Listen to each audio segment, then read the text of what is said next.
In today's video, I'm going to be sharing with you all a very powerful but simple NLP technique with which you can become more mindful and you can turn your reactions into responses. I had recently made a video on mindfulness, how to be more mindful, and I had shared 3 NLP techniques that will help you be more mindful. And this is an extension of that video in which I'm going to go into detail of one of the techniques. So if you haven't seen that video, after you complete watching this video, please go back to my YouTube channel and watch that video as well. Today we're going to talk about a method known as the NLP mental strategies.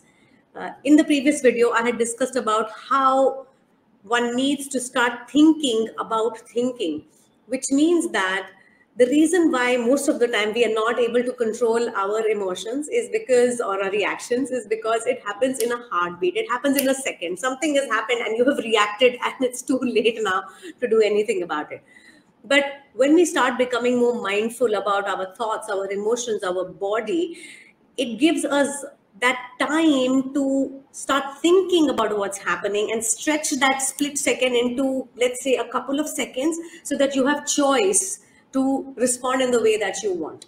So let's start with understanding what actually are mental strategies, right? When I say become more mindful, or all of us need to become more mindful, you might ask me the question, but how? How do I become more mindful? Things are going at such a fast pace around me. So many things are happening in life. How do I stay mindful all the time? And the most important and first step to being mindful is to be able to start thinking about what you are thinking.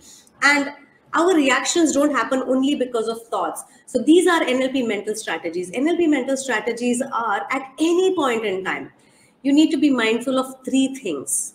1, what am I seeing in my mind's eye?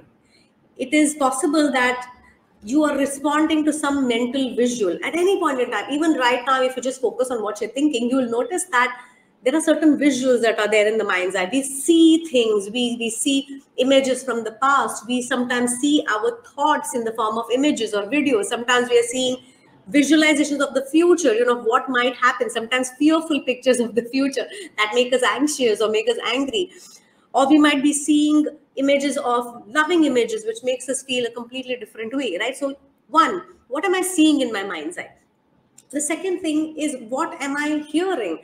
Because again, thoughts are not necessarily scripts. We feel our thoughts in different ways. 1 is seeing them, 2nd is hearing them. You might be hearing certain conversations. It might be triggering you when you think about what somebody said to you, which is an auditory. So in NLP, we actually break down what happens in the mind. It's not just a clump called as thoughts, but what am I seeing? What am I hearing? Am I listening to an argument? Am I hearing about somebody saying something nasty to me in the past, or certain words that somebody said that really hurt me? And the third is, what am I feeling? So in NLP language, it's known as internal visual. What am I seeing? Internal auditory. What am I hearing? Internal kinesthetic is, what am I feeling at any point in time? These 3 things determine how I respond or react to any situation. So this is mental strategies, and stay tuned till the end of this video, because I'm going to be discussing a step-by-step strategy of step-by-step process of how to start using NLP mental strategy. If you have any questions, please put it in the comment section so I can answer that as well. So step number 1 of practicing NLP mental strategies to turn your reactions into responses is to start practicing metacognition. What's metacognition? Metacognition is thinking about thinking. And the best part about it is that you have to figure out what's happening proactively. What most people try doing is, when something is happening, when the situation is bad, when they are in a fight, at that moment, they try to control themselves. But please remember, whatever had to happen in your head has already happened, and then sometimes too late. It happens too quickly to figure out.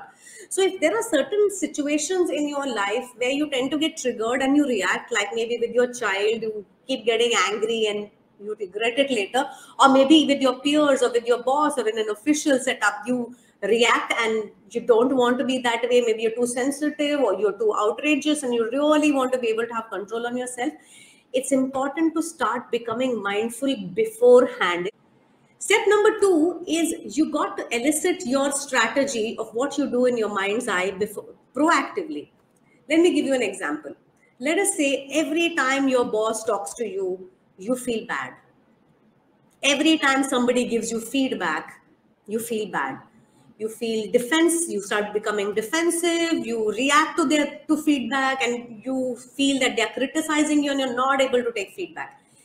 This is definitely a situation you would want to work on. Or similarly, if you get angry with your child all the time, this is a situation you want to work on. Or with your spouse, you're constantly having an argument on any one particular issue.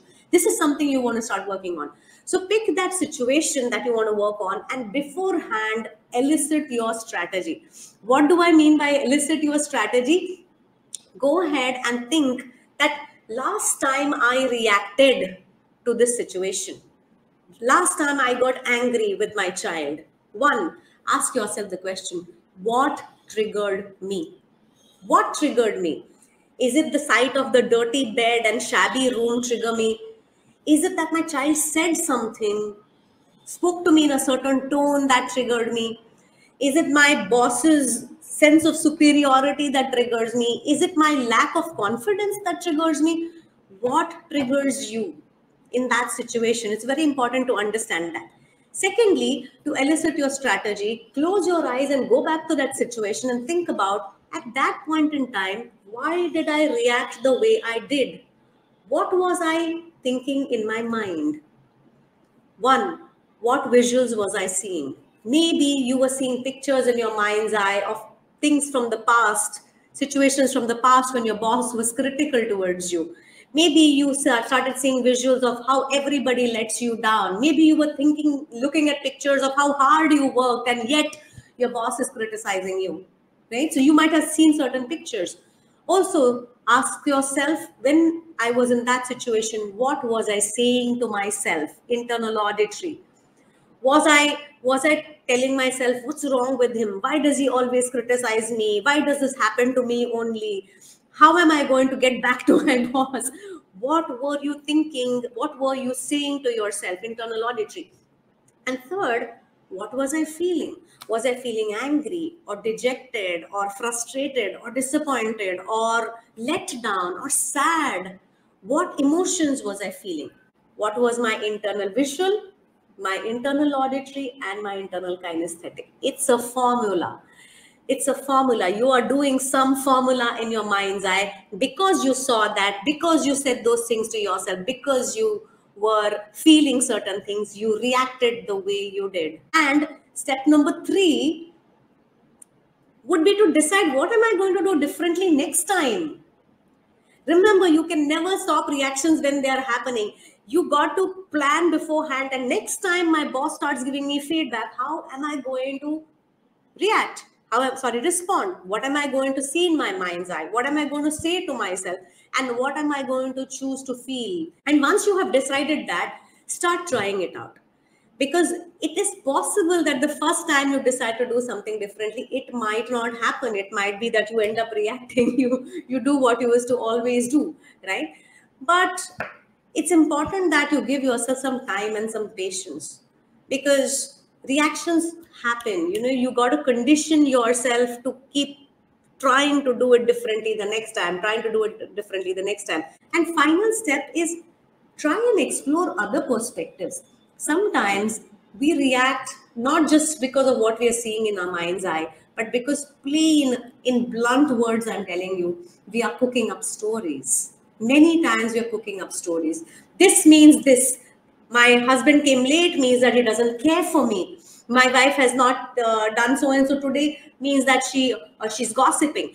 We tend to be cooking up stories because our mind is such that we don't see everything that's happening. So if you're having certain conflicts in certain relationships and you're constantly reacting, it probably means that you have not seen the situation from an overall perspective, from everybody's perspective. Once you start seeing things from other people's perspective as well, you will stop reacting the way you have been in the past. I have also made other videos because there are plenty of other NLP techniques that's going to help you not react so much, like the swish pattern, like the flip pattern, NLP timeline technique, dissociation technique, so many other techniques of NLP, Photoshop method that's going to help you control your reactions, feel more wiser, more understanding, more in control of yourself. So I'll link all the relevant videos. I hope this video has really been helpful, folks. And if you have not yet subscribed to my YouTube channel, please go to my YouTube channel, Shenoy Manek, because I have more than